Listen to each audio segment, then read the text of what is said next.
Knowing the flux was unbelievably god-awful, the BBC announced the return of Russell T Davies a full month before it even aired. But instead of giving fans of Doctor Who hope for the future, it was a bait and switch that culminated in potentially one of the most offensive lines of dialogue ever put on any screen. It certainly made me defile the carpet. Some of this is my fault. I'll get to that in a moment, but since I mentioned the flux and the abomination that was the Timeless Child, which completely retconned the Doctor's entire existence, not to mention Time Lord society, let's start there, as it was brought up in the second special that just aired. For the last year, questions have been running rampant about whether Davies would fix and retcon the Timeless Child issue, or if he would even bring it up at all. It's pretty clear from this past special that he's going to address it.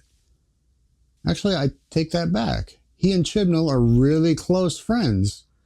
Might have just witnessed the reinforcement of that garbage canon. Yep, got it right here.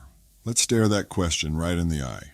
I'm not going to unwrite my good friend Chris Chibnall's work on the Timeless Children, Davies told SFX magazine. I'm not going to deny what he wrote. I'm going with it. It's absolutely fine. Turning the Time Lords into child murderers is not fine. Destroying the Doctor's legacy is not fine. Midichlorians are not fine. I'll have what he's having. To those who don't know or need a refresher, in The Timeless Child, the Doctor was revealed to not be a Time Lord at all, but actually an unknown being from another universe who was discovered to have regenerative powers. In a heavy-handed bit of symbolism, the white scientist would repeatedly murder the often minority child over and over again, forcing them to regenerate. The scientist eventually was able to steal the power of regeneration from the child, which was then given to the Time Lords. The backlash was so fierce the BBC issued a non-apology, where they basically told their customers, get over it. Where have we heard that before? Sheer fucking hubris. Right you are, Doge. Very Disney of them. Speaking of which, since this is on Disney Plus now, people are naturally assuming that Disney is just ruining another IP, but that's not the case. They only acquired the streaming rights. Sony bought out Davies' production company, so they're in the driver's seat for at least for this season. This brings us back around to the extremely problematic first special. The story itself is fairly straightforward, taken from a 1980 comic that starred the Fourth Doctor. Considering the cacophony of barf the flux threw at us, simplicity is what the Doctor ordered. Right you are, Doge, pun intended. But instead of getting rid of the blatant pandering we've been forced to endure for the last few years, we were beaten over the head with it with the character of Rose. To be clear, I have no real issue with Rose. What I take issue with is how she was portrayed. Captain Jack, another Russell T Davies character, was amazing, well written, well acted, and his sexuality was just a small component of who he was. It was not his identity. With Rose, it's her identity. We are given absolutely nothing else about her other than she's trans. If there's one thing about these communities, it's that they are begging to be seen for more than just a label. But here, she's given the trans label, then we are repeatedly beaten over the head with it. You might rightly point out that there wasn't enough time to adequately deal with it. You're exactly right. Then the solution is to address it later so it can be handled properly, not to shoehorn it in and weaponize it.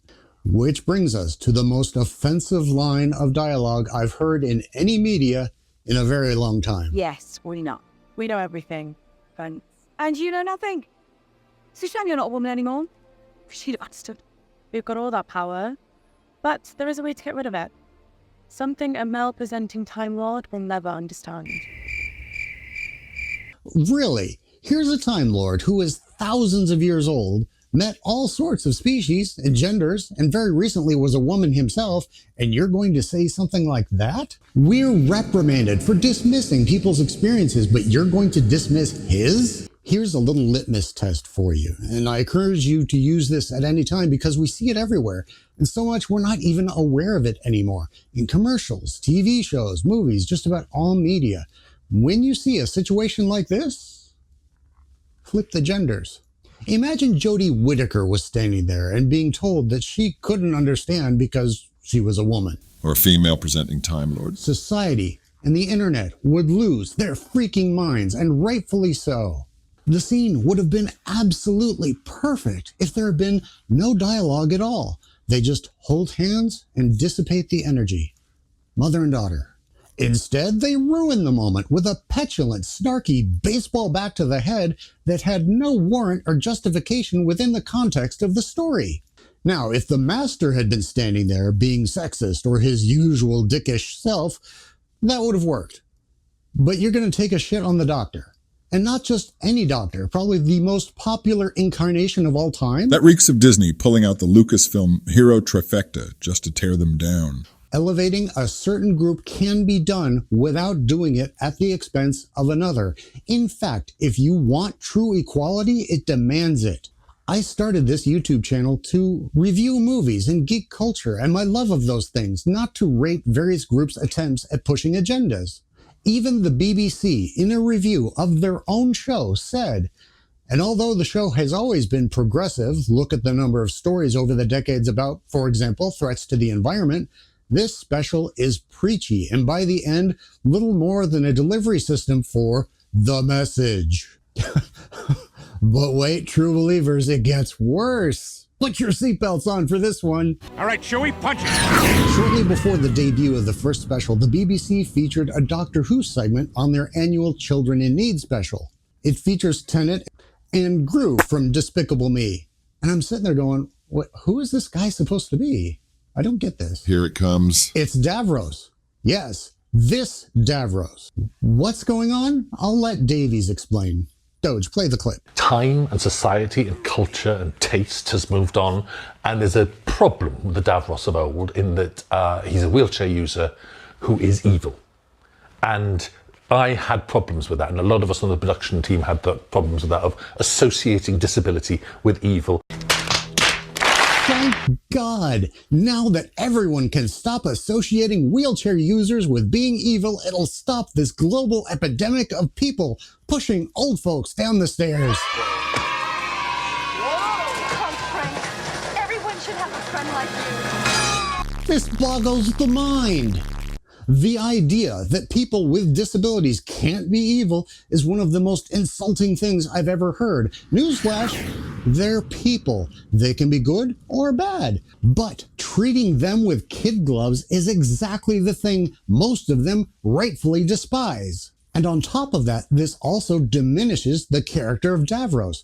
Putting the morality of the things he did aside, he changed the face of his world and the future of his people, despite the fact he was in a chair and had only one working arm. And to be clear, it's an entire life support system, not just a wheelchair. But if you carry this particular thought process forward in a logical way, what does this mean for the Daleks? Technically, they're no different. They're little creatures in wheelchair-driven tanks. Are we going to replace them with just generic guys in dark uniforms? But wait, what does that mean for dark uniforms? Oh, hey! What about dark uniforms? They're usually associated with evil. We should get rid of those too. Now that the Davros is just a guy with a big nose, does that mean all people with big noses are evil? Clearly that's the message Davies wants to send. Let me know in the comments if you think Professor X is evil. Bruh. The point is, evil is about actions. Even children understand that. Doctor Who was one of the shows that taught them that. There have been dozens and dozens of times in the show's 60-year history where the Doctor encountered a creature that might have looked scary and evil, but wasn't at all. And even the opposite, like in this first special, Beep the Meep can be cute and evil. What kind of twisted mind looks at the world this way? Do Davies and his production staff really think that disabilities are related to evil? Virtue signaling can be evil. We know he's a great writer.